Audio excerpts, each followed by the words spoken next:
আমাদের অনেকেরই কিন্তু হওয়া কাজে ভীষণভাবে বাধা পড়ে, বা আমরা যতটা পরিশ্রম করলাম তার উপযুক্ত ফল আমরা পেলাম না। এরকম অনেকের সাথেই ঘটে, এবং এর জন্য শাস্ত্রে বলা থাকে যে আমরা দশবিধ পাপের দ্বারা ঘিরে থাকি। এই দশবিধ পাপ, তার মধ্যে যদি কোনো পাপই আমরা করে থাকি, সেই পাপের ফলেই কিন্তু আমাদের জীবনে এরকম নানাবিধ বিঘ্ন আসে। এই দশবিধ পাপ কী কী? তিন ধরনের ক্যাটাগরিতে ভাগ করা হয়েছে। একটা হচ্ছে কাজ করে পাপ, যেমন অবৈধ হিংসা করা, পরস্ত্রী গমন করা ইত্যাদি, এরকম তিন রকম পাপ আছে। বাচনিক পাপ আছে, লোককে মিথ্যা কথা বলা, খারাপ কথা বলা, লোকের সঙ্গে ষড়যন্ত্র করে কাজ করা, এগুলোকে বলা হয় বাচনিক পাপ। আর আরেকটা মানসিক পাপ, এটাও তিন রকমের রয়েছে। মানসিক পাপে আপনি লোকের খারাপ চাইলেন বা মিথ্যা সংকল্প করলেন, এই রকম, অর্থাৎ মনে মনে ভেবে যে পাপগুলো করলেন, এরকম পাপ করলে সেগুলো আমাদের কর্মফলের উপর ভীষণভাবে প্রভাব বিস্তার করে। শাস্ত্র বলছে যে দশহরার দিনকে যদি কেউ একবার গঙ্গা স্নান করেন, তাহলে বিগত 10 জন্মে এরকম দশবিধ পাপ তার করা থাকলেও তার থেকে তিনি মুক্তি লাভ করবেন।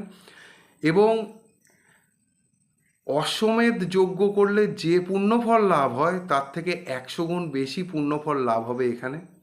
তো দেখা যায় যে দশহরায় যারা গঙ্গা স্নান করেন তাদের এই রকম জীবনে যে সমস্যাগুলো, এই রকম বাধা বিঘ্নগুলো, এগুলোর প্রভাব যথেষ্ট কমে যায়।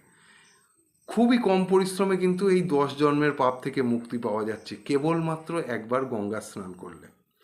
আর দশহরাটা এসেছে কোথা থেকে? কথাটা কিন্তু দশহারা নয়, দশহরা। দশবিধ পাপ মা গঙ্গা হরণ করেন, তাই দশহারা। এবং এই দিনটাই মর্ত্যলোকে মা গঙ্গার জন্মের দিন।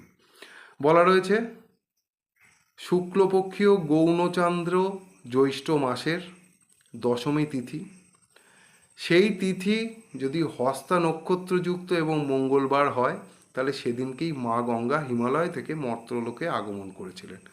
এবছর বুধবার পড়েছে, কিন্তু বাদবাকি কন্ডিশানগুলো মিলে গিয়েছে, তাই দশহরা বুধবার সকালবেলাই হচ্ছে। সকালবেলা পূর্বাহ্ন মধ্যে যদি কেউ গঙ্গা স্নান করে, তাহলে তার কিন্তু এই দশবিধ পাপ থেকে মুক্তি লাভ করার সম্ভাবনা প্রবল, এবং তা 10 জন্মের হলেও তার থেকে মুক্তি লাভ করা সম্ভব।